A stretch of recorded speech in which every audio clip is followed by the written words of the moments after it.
Hi friends, എല്ലാവർക്കും നമസ്കാരം. നമ്മളിന്ന് വളരെ വെറൈറ്റി ആയിട്ടൊരു ഡെസേർട്ട് ഉണ്ടാക്കാൻ പോവുകയാണ്. നമ്മളിന്ന് അവല് കൊണ്ടാണ് ഒരു പായസം ഉണ്ടാക്കാൻ പോവുകയാണ്. അപ്പോൾ നമുക്കത് എങ്ങനെ ഉണ്ടാക്കണം നോക്കാം. അപ്പൊ നമുക്ക് ഈ അവല് പായസം ഉണ്ടാക്കാൻ വേണ്ട ഇൻഗ്രീഡിയൻസ്, അതിനുള്ള ആവശ്യമായ സാധനങ്ങൾ എന്തൊക്കെയാന്ന് നോക്കാം. ഇതിന്റെ പ്രധാനപ്പെട്ട ഇൻഗ്രീഡിയന്റ് ആയിട്ടുള്ള അവല്, ഇത് 1 കപ്പാണ് നമ്മൾ എടുത്തിരിക്കുന്നത്. പിന്നെ ശർക്കരപ്പാനിയാണ്, ഇത് 1 കപ്പ് തന്നെയാണ് നമ്മൾ എടുത്തിരിക്കുന്നത്. പിന്നെ തേങ്ങാപ്പാൽ, ഇത് 1-ാം പാലാണ്, ഇത് നമ്മൾ ചെറിയ 1 കപ്പ് എടുത്തിരിക്കുന്നു. പിന്നെ അടുത്തത് 2-ാം പാലാണ്, ഇത് വലിയ കപ്പ് ഒരെണ്ണം, നമ്മൾ ശർക്കരപ്പാനിയൊക്കെ എടുത്തേക്കുന്ന അത്ര തന്നെയാണ് 2-ാം പാൽ എടുത്തിരിക്കുന്നത്. പിന്നെ ഓപ്ഷണൽ ആയിട്ടുള്ളതാണ് കശുവണ്ടിപ്പരിപ്പും കിസ്മിസുമാണ് നമ്മൾ എടുത്തിരിക്കുന്നത്, അത് ഓപ്ഷണലാണ്. പിന്നെ തേങ്ങാക്കൊത്ത് ചെറുതായിട്ട് കൊത്തി വെച്ചിരിക്കുന്നതാണ്, അതും കുറച്ചെടുത്തിട്ടുണ്ട്. പിന്നെ എള്ള്, ഇത് ഒരു 1.5 ടീസ്പൂൺ എള്ളാണ് നമ്മൾ എടുത്തിരിക്കുന്നത്, കഴുകിയെടുത്ത എള്ളാണ്. പിന്നെ ഇത് ചുക്കും ജീരകവും ഏലക്കയും കൂടെ പൊടിച്ചു വെച്ചിരിക്കുന്നതാണ്. ഏകദേശം 2 ഏലക്കയും ചെറിയ കഷ്ണം ചുക്കും 1/2 ടീസ്പൂൺ ജീരകവുമാണ് എടുത്തിരിക്കുന്നത്. പിന്നെ നമുക്ക് വേണ്ടതാണ് നെയ്യ്. നമുക്കിത് മൊത്തമൊന്നും വേണ്ട, ഇതിന്റെ കുറച്ച് നമുക്ക് ആവശ്യമുള്ളൂ. ഇപ്പൊ നമ്മൾ കത്തിച്ച് പാത്രം ഏകദേശം ചൂടായി വന്നിട്ടുണ്ട്. അതിന്റെ അകത്തോട്ട് നമുക്കൊരു 1 ടീസ്പൂൺ നെയ്യ് ഒഴിച്ചു കൊടുക്കാം. തീ കുറച്ച് വെക്കാം.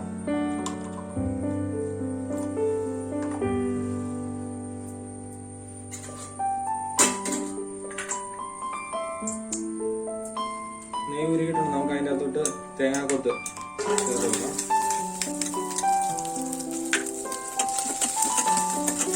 കുറഞ്ഞ തീയിൽ വെച്ചാൽ മതി, ഇല്ലെങ്കിൽ പെട്ടെന്ന് കരിഞ്ഞു പോകാൻ സാധ്യതയുണ്ട്.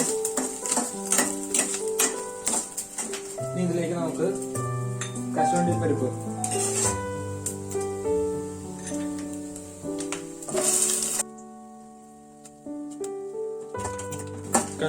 ഏകദേശം മൂത്തിട്ടുണ്ട്. നമുക്കിനി ഇതിലേക്ക് കിസ്മിസ് എഴുതി കൊടുക്കാം.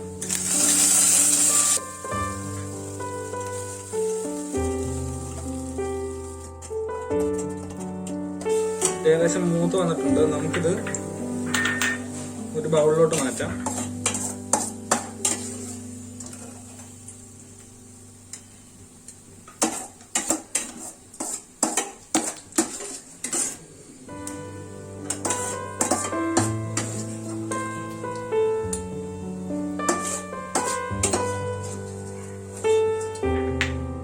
അതേ നെയ്യിനകത്ത് തന്നെ നമ്മുടെ എള്ള്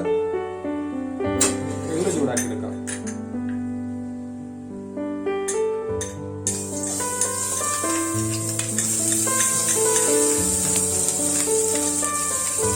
എള്ള് പെട്ടെന്ന് കരിഞ്ഞു പോകുന്ന സാധനം, അത് തന്നെ നമുക്ക് തീർത്തും കുറച്ച് വെച്ച് വേണം എള്ള് വറുത്തെടുക്കാൻ.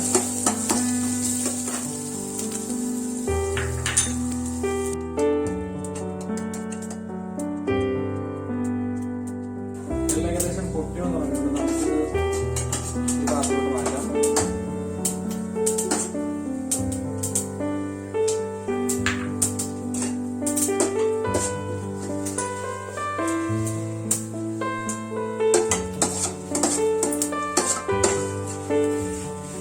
ഒരിത്തിരി നെയ്യ് വെച്ച് കൊടുക്കാം. നെയ്യ് ഉരുകി വരുമ്പോൾ നമ്മളിവിടെ ചെറുതായിട്ട് ചൂടാക്കി വെച്ചേക്കുന്ന അവലാണ്, അത് ഇതിനകത്ത് വെച്ച് കൊടുക്കാം. ഇപ്പോ അവൽ ഏകദേശം വറന്നു വന്നിട്ടുണ്ട്. നമുക്ക് അതിലേക്ക് 2-ാം പാല്, 1 കപ്പ് ഉണ്ട്, 2-ാം പാൽ ഒഴിച്ചു കൊടുക്കാം.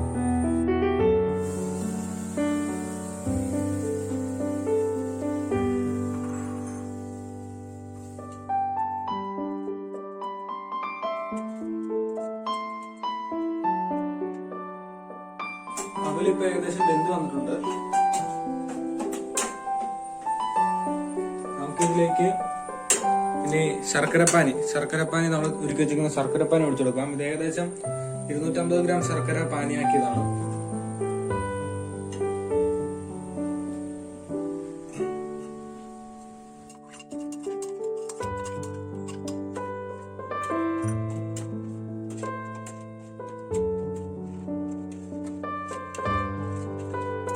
ഇനി ഇത് ശർക്കരപ്പാനിയും ഇതെല്ലാം കൂടി ഇരുന്ന് നന്നായിട്ട് ചേർന്ന് വറ്റി വരണം. നമുക്കത് വെയിറ്റ് ചെയ്യാം. ഇത് നമ്മൾ ഇടയ്ക്കിടയ്ക്ക് ഇളക്കി കൊടുക്കണം. പിന്നെ ഈ ശർക്കരപ്പാനിയും തേങ്ങാപ്പാലും കൂടെ ഇതിനകത്ത് നല്ല കുറുകി നല്ലൊരു പായസത്തിന്റെ ആ ഒരു രീതിയിലേക്ക് എത്തുമ്പോഴാണ് നമ്മൾ ഇനി ഒന്നാം പാല ഒഴിച്ചു കൊടുക്കേണ്ടത്.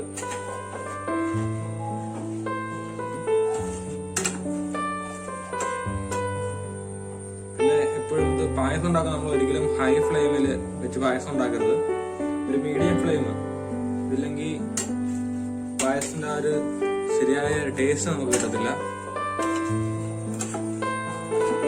അപ്പൊ ഏകദേശം അതിന്റെ ഒരു പാകമായി വന്നിട്ടുണ്ട്. ഏകദേശം കൊടുക്കാനായിട്ട് നമുക്ക് തനിപ്പാൽ ഒഴിച്ചു കൊടുക്കാം.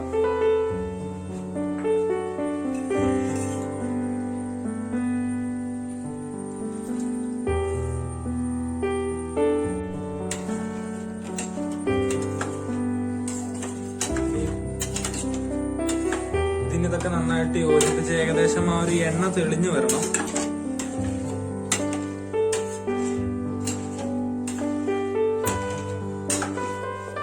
ഏകദേശം ആ ഒരു പാകമായിട്ടുണ്ട്. നമുക്ക് ഇതിനകത്ത് പായസത്തിന്റെ ഫ്ലേവർ കിട്ടുന്നത് നമ്മള് ഏലക്കയും ചുക്കും ഒക്കെ ആഡ് ചെയ്യുമ്പോഴാണ്. നമുക്ക് വെറുതെ ആഡ് ചെയ്ത പൊടിയേടിന് ആഡ് ചെയ്ത് പല സ്ഥലത്ത് കട്ട പിടിച്ചെടുക്കും. അത് നമ്മള് കുറച്ച് തേങ്ങാപ്പാലില് ഇത് കട്ടയിലാണ്ട് ഇങ്ങനെ കലക്കി എടുത്തിട്ട് അത് കലക്കിയെടുത്താണ് ആഡ് ചെയ്യുന്നത്.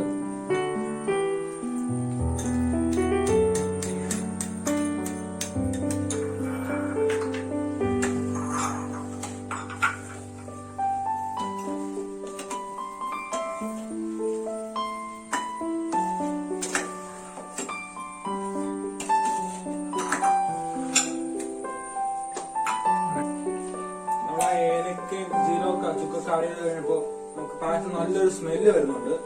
നമുക്കിതിലേക്ക് ചേർക്കാനുള്ളത് നമ്മൾ നേരത്തെ വറുത്ത് മാറ്റി വെച്ചിരുന്ന എള്ള് ഇതിലേക്ക് ചേർത്ത് കൊടുക്കാം.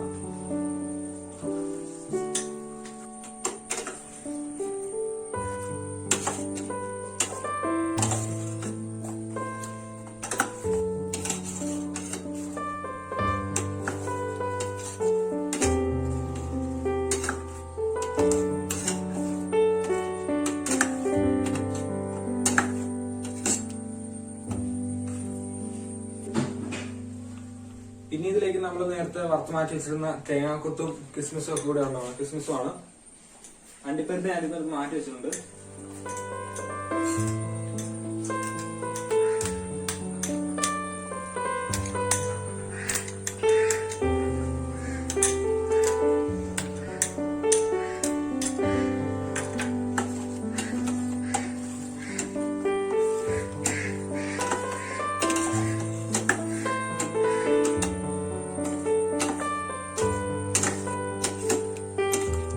വളരെ രുചികരവും എന്നാൽ വളരെ എളുപ്പം തയ്യാറാക്കുന്നതുമായ നമ്മുടെ അവൽ പായസം തയ്യാറായിട്ടുണ്ട്. നമുക്കിനി ഇത് ബൗളിലേക്ക് സെർവ് ചെയ്യാം. അപ്പോൾ നമ്മുടെ വളരെയധികം രുചികരമായ അവലിന്റെ പായസം ഇവിടെ തയ്യാറായിട്ടുണ്ട്. നമ്മളിന്നുണ്ടാക്കിയ അവലിന്റെ പായസം എല്ലാവർക്കും ഇഷ്ടമായിട്ടുണ്ടാവും എന്ന് ഞാൻ വിശ്വസിക്കുന്നു.